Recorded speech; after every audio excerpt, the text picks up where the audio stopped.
안녕하십니까. 아우월 군스토리 CK입니다.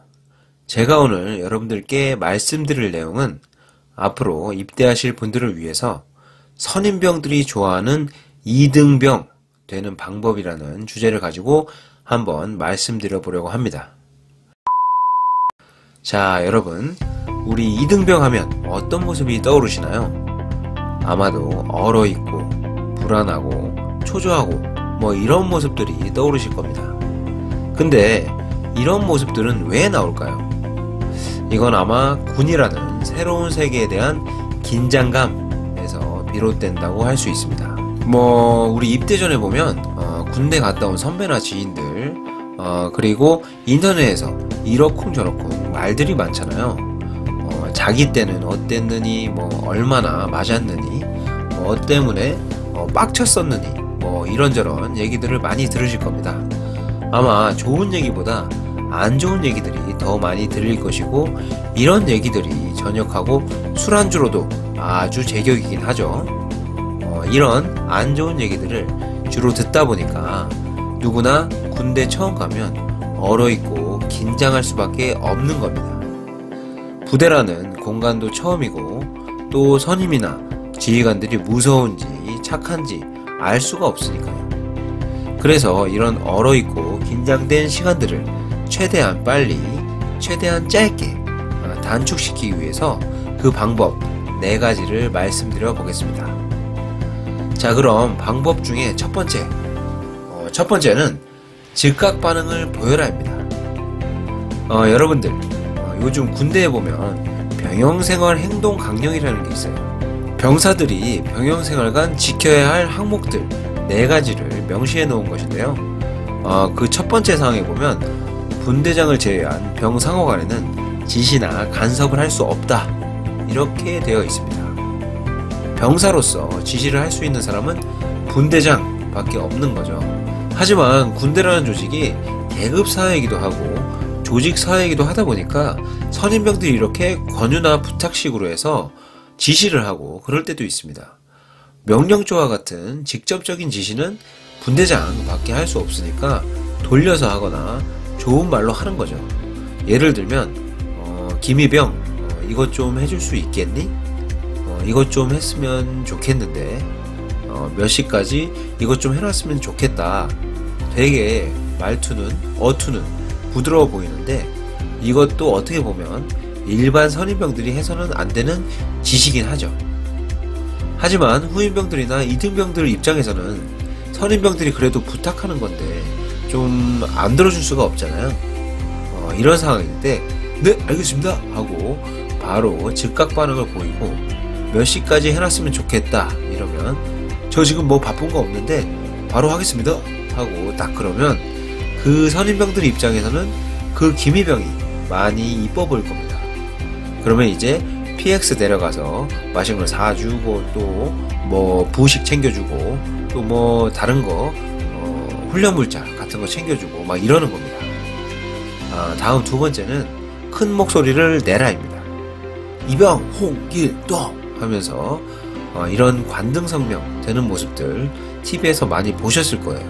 꼭 큰 목소리가 아니더라도 패기나 절도 있는 목소리로 이병 홍길동 이렇게 선임병이 부를 때 크게 대답하고 바로바로 즉각적으로 대답하고 그러면은 이 친구 굉장히 남자답고 내 말을 굉장히 잘 듣고 있구나 하면서 엄청 좋아하는 거죠.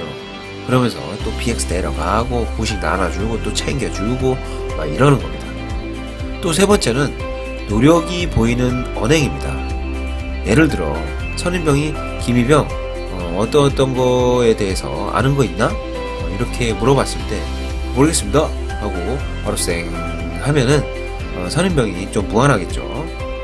그럴 때는 모르겠습니다 라고 하더라도 덧붙여서 한번 찾아보겠습니다, 아니면 바로 확인해 보겠습니다 이러면서 이렇게 노력하는 액션 반응을 보이라는 거죠. 그리고 또 어떤 임무가 중복이 됐어. A 선임병과 B 선임병이 같이 일을 시켰단 말이에요. 그런데 거기서 A 선임병이 더 선임병이야. 그러면 B 선임병에게 A 선임병님이 시킨 게 있어서 B 선임병님이 시킨 일은 할 수가 없습니다 라고 하는 것보다 A 선임병님이 시킨 게 있어가지고 이것을 하고 바로 B 선임병님이 시킨 것을 하겠습니다 라고 얘기한다면 B 선임병은 그래? 너 되게 바쁘구나, 고생한다 이러면서 격려해 줄 수도 있고, 아니면 아니야 됐어, 다른 인원에게 부탁해 볼게, 이럴 수도 있고. 또 A 선임병이 시킨 것을 하고 나서 B 선임병이 시킨 것을 바로 해놓는다면 B 선임병은 와 수고했다, 너 진짜 괜찮은 놈이다 하면서 그 이등병에게 뻑 가는 거죠. 이러면서 또 BX 데려가고 부식 나눠주고 챙겨주고 막 이러는 겁니다. 마지막 네 번째는 항상 밝은 모습을 보여라입니다. 항상 실없이 웃고 다니란 말은 아니고 훈련이나 작전 같은 것이 있을 때는 당연히 진지한 모습도 보여야겠죠. 그런 훈련이나 작전 같은 것 이외에는 밝은 모습, 또 미소 짓는 모습, 긍정적인 모습을 항상 보이면 선임병들이 좋아할 겁니다. 예를 들어서 훈련을 나갔는데 행군을 하다가 수통에 물들이 다 떨어져가. 선임병은 물이 없고 후임병은 물이 있어. 그럼 선임병이 야, 물 한 모금만 줄 수 있겠니? 라고 했을 때 저도 물이 별로 없어가지고 죄송합니다. 이러면 선임병도 이해는 하죠. 다 힘든 상황이니까. 그러면서 그래? 알겠다 하면서 하는데 그게 또 마음에 좀 쌓여요.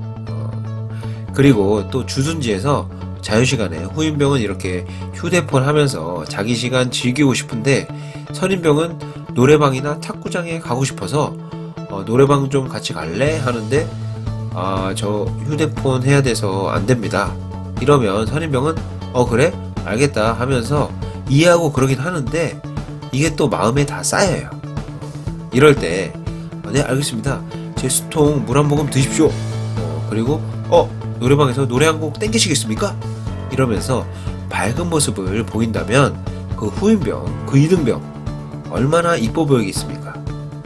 그러면서 또 BX 데려가고 또 부식 나눠주고 챙겨주고 막 이러는 겁니다. 자, 이렇게 네 번째까지 해서 선임병들이 좋아하는 이등병 되는 방법 4가지 말씀드려 보았는데요. 여러분들 들어보시니까 어떻습니까? 뭐 당연한 얘기 아니야? 저런 거 왜 못해? 이런 생각이 드실 수도 있습니다. 하지만 이런 행동들이 몸에 배어있지 않으면 생각보다 바로바로 나오지 않습니다. 사회에서 운동부라든지 아니면 어떤 조직사회를 경험하신 분들은 조금 더 잘하실 수는 있겠죠. 또 훈련소, 신교대에서 어느 정도 적응은 하고 가지만 이게 쉽게 잘 되지 않으실 겁니다. 그렇기 때문에 마음의 준비, 이미지 트레이닝 잘 하시고 입대하시면 좋겠고, 제가 말씀드린 4가지 잘 기억하셨다가 자대 가셔서 바로바로 적용하시고 열심히 하신다면 얼어있고 긴장된 시간들은 짧아질 것이고 간부나 선임병들에게 이쁨 받는 최고의 이등병이 되실 겁니다. 자, 그럼 새로운 공간과 사람들 속에서 즐거운 군생활 하시길 바라면서 오늘 저의 영상은 여기서 마치도록 하겠습니다. 제 영상이 조금이라도 도움이 되셨다면 구독과 좋아요 부탁드리고요. 다음에 또 도움이 되는 영상으로 찾아뵙겠습니다. 감사합니다. GK!